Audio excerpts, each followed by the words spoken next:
Wandos! Welcome back to my channel. Thank you for watching the previous video. Ano, nagustuhan nyo ba yung last chapter? Amazing story, di ba? Grabe na ako doon, na-amaze ako doon sa buhay ni Radzil, no? Yung the energy that he spent for others, for the environment was really awesome. Grabe, binuhos niyang grabing energy na yun, pati resources. So now, kasi ang ganda ng story ng chapter 4, so naghanap ako ng chapter 5 at dito ako dinala. Ayan. So, ito kasi ang Lao Integrated Farms ay isang organic farm. They are itong farm na to, ang mga may-ari nito are very strong advocates on organic food, organic produce. So dito ako dinala kasi this farm, we are in Barangay Iman, Bansalan, Davao del Sur. This farm has significantly changed the lives of people here by providing opportunities. So, bali, ang naisip ko, this farm, the presence of this farm is extraordinary because it has changed the lives of ordinary people. So, eto na yung magiging chapter 5. By the way, kung first time mo na napunta dito sa channel, alam mo na, di ba? Dapat mag-subscribe ka rin. Pagka na-enjoy ka kasi sa video, mas maganda mag-subscribe ka. Tapos pindutin mo yung subscribe, yung pula. Tapos pagka napindot mo na yung pula, pindutin mo rin yung bell. Tapos select mo yung all para lahat ng mga bagong uploads ma-notify ka. Importante kasi yun, mga kawandos. Kasi kung mapansin nyo, ang mga chapters ko ay may mga episode.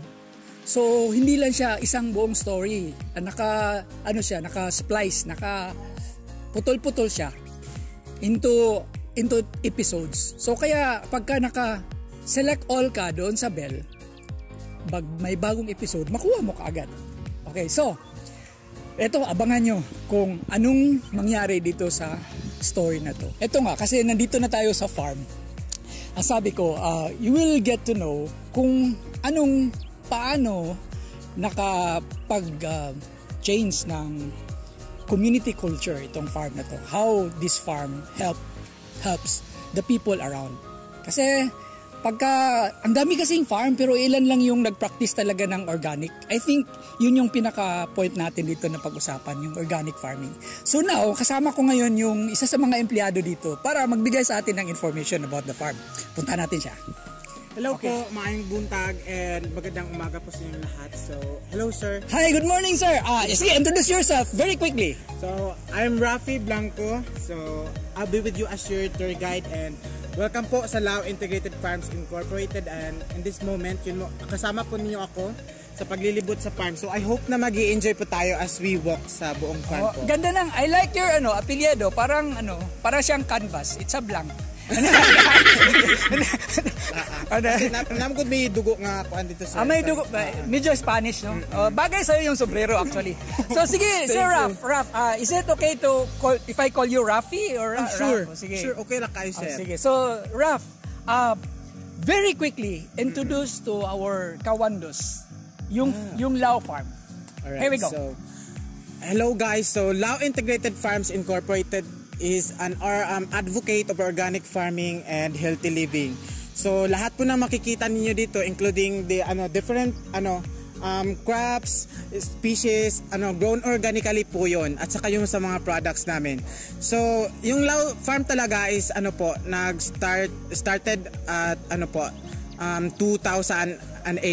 So mga from the very beginning po talaga is ang Lao Farm is nag-start lang po sa 5 kambing tapos 3 empleyado with a capital of 2,800 pesos lamang po. Okay, so Lao Farm actually has a very parang humble beginning. Yes sir. Ay nako, sige, tuloy mo yan. So nag-start lang po talaga kami sa maliit sir hanggang sa dumating yung panahon na na-develop po yung farm.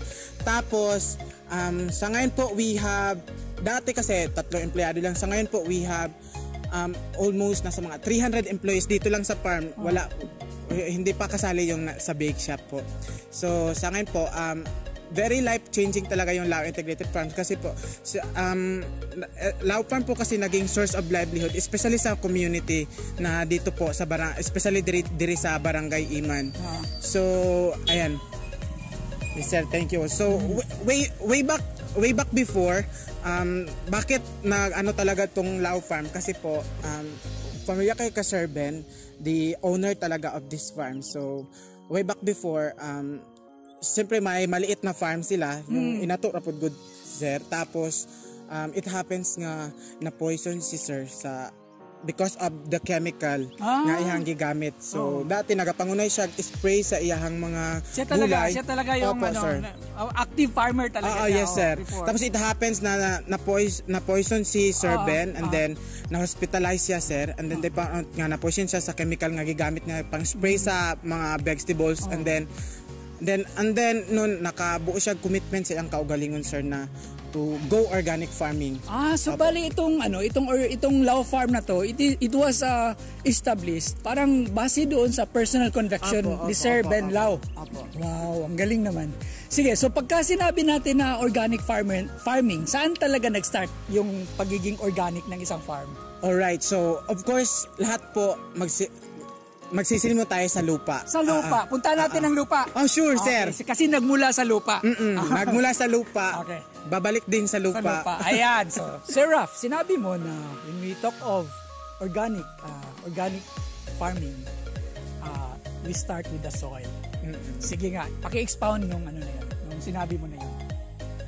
Kasi lupa kasi yung base natin. So hindi tayo makakagawa ng anumang bagay without the soil. Ayan po. So dapat talaga yung lupa is hindi natin inaabuso. So biyaya yan ng may kapal, so dapat gamitin natin ng maayos. So ayan po. So welcome po sa aming vermicast production area. Sige. Tell us about vermicast production. Alright. So kung familiar kayo sa vermicast, yung vermicast po yun na po yung ginagamit namin as our natural source of organic fertilizer. Ito yung abono ninyo. Yes, sir. Okay, sige. So, instead of using synthetic fertilizers, so we use vermicast as our pang-abono naman sa mga tanom, sir. So, ayan. Ito po yung tinatawag na vermibed, kung saan dito po nilalagay yung mga bulate, at saka yung mga substrates. Substrates means pakain natin sa mga bulate. So dito sila natutulog din, kasi bed na to. Opo. Kasi yung ginagamit natin yung vermicast, tain ng bulate. So para makaproduce tayo ng vermicast, kailangan pakainin din natin yung mga bulate. Anong pinapakain natin sa kanila? So 90% po is galing po sa animal manure. Tain ng kambing, tain ng kalabaw, tain ng baka, tain ng manok, tain ng baboy. Basta organic yung kinakain ng alaga mo yung hayop since organic farming tayo. The rest 10% po is 5% galing po sa banana bracts. Are you familiar with that? Bani sa saging nga gigaling. Banana bracts. Okay. And then the other 5% is from coco cuerdas or bunot nga gigaling, sir. Wow. So siguro guro kada ka, sir, magbutang ka sa imong mga substrates, sir. Opo, maglagay ka ng mga substrates mo. Tapos nasa mga 20 kilos of vermi worm or more ang pwede mo ilagay. Dito? Opo. After 1 month po, ready to harvest ka na. So, indication mo pag ready to harvest ka na, ito na talaga yung mukha ng vermicast. Ang daming worm, yes, sir. So, wala ka nang makikita na tain ng kambing, totally kinain na lahat. At ito na po yung dumi nila. So, ito na po yung tinatawag natin na vermicast. So, ayan po, makikita ninyo, may mga bulate po. Ito po yung iba po itong bulate na usually makikita natin sa lupa. Iba po ito. Ito po yung tinatawag natin na African nightcrawler. Nightcrawler. Bulate. So imported ba to ng mga bulate? Hindi po. Una talaga is nag-start kami. Gamay ra konti lang. Konti lang po. Tapos kami na po ang nagpadami. Dito sa farm. So, sa ngayon po, anong ginagawa nila? Sa harvesting process po, nag-harvest po sila ng vermicast. So, sa iba po, usually yung harvesting process nila, ginagamitan nila ng pang-filter or yung tinatawag natin sa Bisaya na ayagan para ma-filter yung bulate at saka vermicast. Dito po sa Lao Farm, iba po yung gamit namin. So, instead of using ayagan, we use manually talaga through hand pick. So, kinakamay talaga namin kasi para hindi ma-stress yung bulate, tapos hindi siya mamatay. So kinakamay talaga namin. So after collecting the bulate, nilalagay naman namin sa bago ng mga bed. Opo. Tapos yung vermicast po, hindi po namin yan i-ready to market. Inaano pa namin sir, ini-air dry. So at least nasa mga 30 to 40% yung kanyang moisture bago namin i-ready to market. So ibig sabihin, ito binibenta rin? Yes sir. Maliban sa ginagamit ito dito sa farm, yes sir. nagbibenta rin kayo may market din kami sa vermicast. Okay, good. So, eto na po yung ano namin, yun nga sabi ko, natural source of organic fertilizer. So, lahat po ng essential elements needed by plant, andito na po lahat, including NPK. Ayan. So, ayan, okay kayo. Hi, good morning. Good morning, sir. Ay, sige. So, this is Wando's World Vlog. So, nandito kami ngayon sa Lao Farm para tingnan natin kung yung Lao Farm, paano siya nakatulong sa mga tao dito sa community. Taga dito ka ba? Dito po, sir. Dito ka talaga pinanganak or dito talaga yung lugar? Ano nga pangalan ng lugar na to? Iman. Barangay Iman. So, ilang taon ka na dito sa Wando's World sa Lao Farm? Mga 10 years. 10 years. Anong ginagawa mo dito sa Lao Farm? Dito, mag-harvest ng... Harvest ng vermicast, no? Okay. So, ilang taon mo na ginagawa ito nag-harvest ng vermicast? 10 years. Mga 10 years din. Sa 10 years na pananatili dito sa Lao Farm, paano na tulungan ang buhay mo? Ay, okay kayo, sir. Paano? Mayroon ng matuan. Dati, anong ginagawa mo dati? Nagtaping o guma. Tapos, kumusta yung income mo dati kaysa income mo ngayon? Mas mabuti dito. Mayroon kang may regular na source ng income. So, paano natulungan ang iyong pamilya dahil sa trabaho na to? Humag-eskwela sa mga anak. Talaga? Ilan yung mga anak mo na nakatapos na sa pag-aaral? Dalawa na sila. Wow. Ilang taon ka na pala? 49. Parang 48 lang sige, thank you. Hi. So, kayo rin, ganyan, 10 years? So mga kawandos, itong mga nag-harvest, medyo matagal na talaga sila dito. Ito ay good indication na yung mga tao na nagtatrabaho ay loyal. Kasi they stay long. So ito, sobra 10 years na pala sila. So this is how the farm is changing the community. It is helping people to have a stable income para mapag-aral yung mga anak, para matustusan ng daily needs. Sir, ayan. Sumagot ka agad, Ayan, so dito tayo sa goat, anong tawag dito? Goat production. Goat production area. Sir. So, ito, kasi balita ko, mayroon na kayo masasarap na goat milk. Dito ba yung galing? Yes, sir. Sige. So, before natin puntahan yung mga goats, very briefly, kausapin natin mga kawandos. Sabihin mo sa kanila, ano yung operation? Quickly, ano yung operation na ginagawa dito sa farm? Dito. So, since 2008 talaga, nasa mga 5 hectares lang po ang Lao Integrated Farms Incorporated. Sa ngayon po, we have 20 hectares all but 16 hectares lang po yung na-develop. The rest, 4 hectares is kailangan pa for i-develop. So, dito po sa farm, makikita, may organic vegetable production, may vermicast production kami, at saka other production namin na dragon fruit plantation. Meron din? Opo, may dragon fruit. At saka yung livestock namin, sir. So, may native chicken production kami, may cow production, yung dairy production natin, at saka of course, yung goat production natin. So, ito po yung source natin, yung lami na to nga mga goat's milk. Yung masarap natin na goat's milk, dito po yung galing sa kanila. Anong mga goats ito? Anong klase mga goats ito? Alright, so we have 4 breeds of goats dito po sa farm. So, we have Anglo-Nubian goat, Saanin goat, La Mancha goat, and the Boer breed. Wow, sige. I-meet natin ang mga sure. goat. Okay, let's go! So, ano to? Ito po yung Anglo-Nubian goat. So, kung mapapansin nyo po, malalaki yung kanilang tainga. Ayan. So, Anglo-Nubian goat po yan. So, ang Saanin goat naman po, sir. Anglo-Nubian? Oo. Hindi ba ito nangangagat? Hindi, sir. May pangalan ba to? Opo, si Diego po yan. Hi Diego. Nice to meet you. Diego, say hi. Ang amo ni Diego. Welcome daw, sir. So, ano siya? Laki ng tenga, no? Sige. So, Anglo-Nubian. Usually talaga yung mga Anglo-Nubian goat is for meat production. Opo. So, pang meat type po sila. So, ito siya. Pang meat ito. Opo. So, mga kawan. Very quick trivia lang.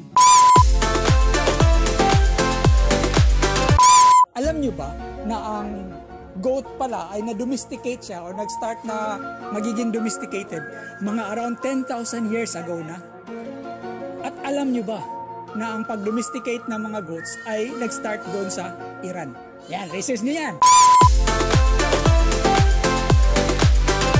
Anong next? Yung saanin na naman ng mga breed, sir. Oo. So yung mga saanin na breed, sir, usually white in color. So sila po yung saanin breed. Anin? Saanin Sa'yo breed. pala to.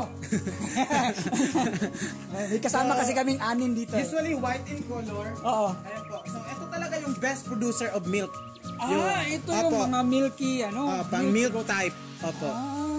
Actually, yung Anglo-Nubian, sir, pwede mo ding source of milk. Milk. Depende sa'yo. Pero ito yung pinaka talaga best milk. producer of So milk. halimbawa, yung isang mother ba o tawag, yung nag-produce na ng milk, gaano kadaming milk ang ma-produce niya sa isang araw? Sa isang araw, kaya mga isang litro, sir. Isang litro kasi morning at saka hapon ang kinukuhaan namin sila ng milk. So sa isang kambing lang yan, isang litro. Opo. Kaya po. Pwede ba itong matouch? Sure. Hi, what's your name? Oh. So, may mga pangalan din?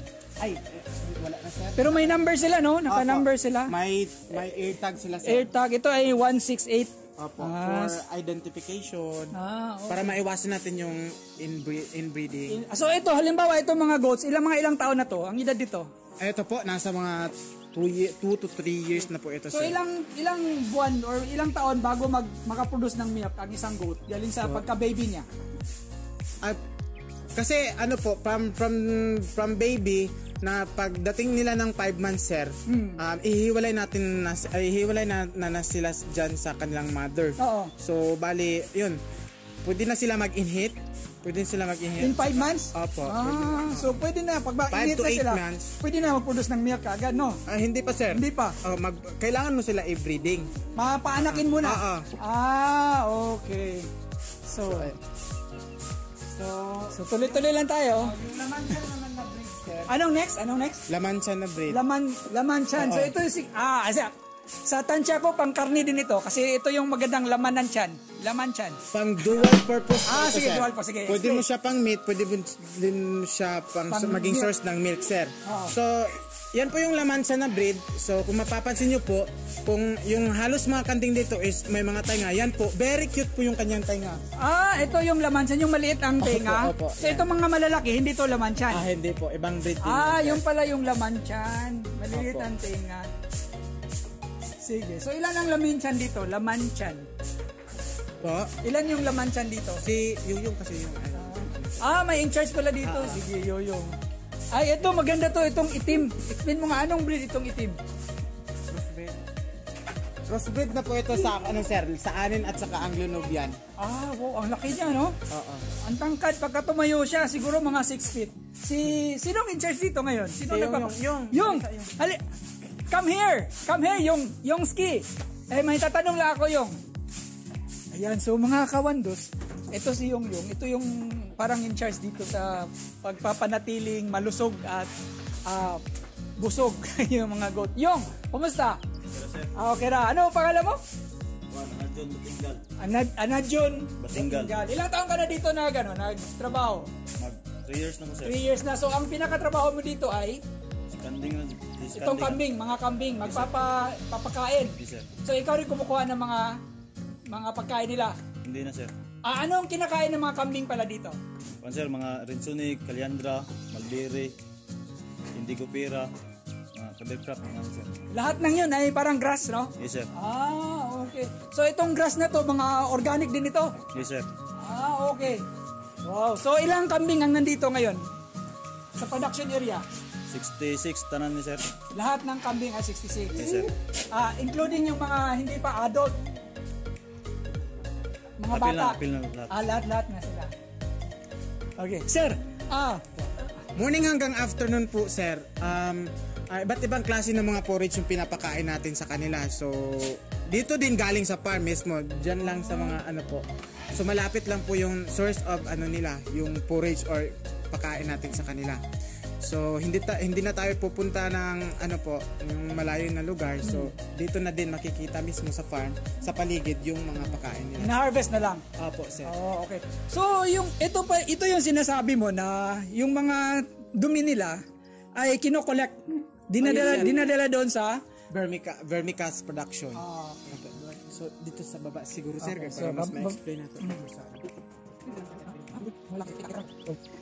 Mga kawandos, ito pala yung mga breeder, ito yung mga lalaki na dahilan para bakit dumadami yung mga kambing dito. So, ayan. So, naghanap lang, naghihintay lang yan siya. Paano i-breed? Ipasok ba dito yung kambing? Yung babae? Yes, sir. So that's why malaki yung portion ng kulungan ng lalaki kasi every time nagpapa-breeding tayo, pinapasok lang natin yung mga babae. So ang babae talaga nag-una-una. So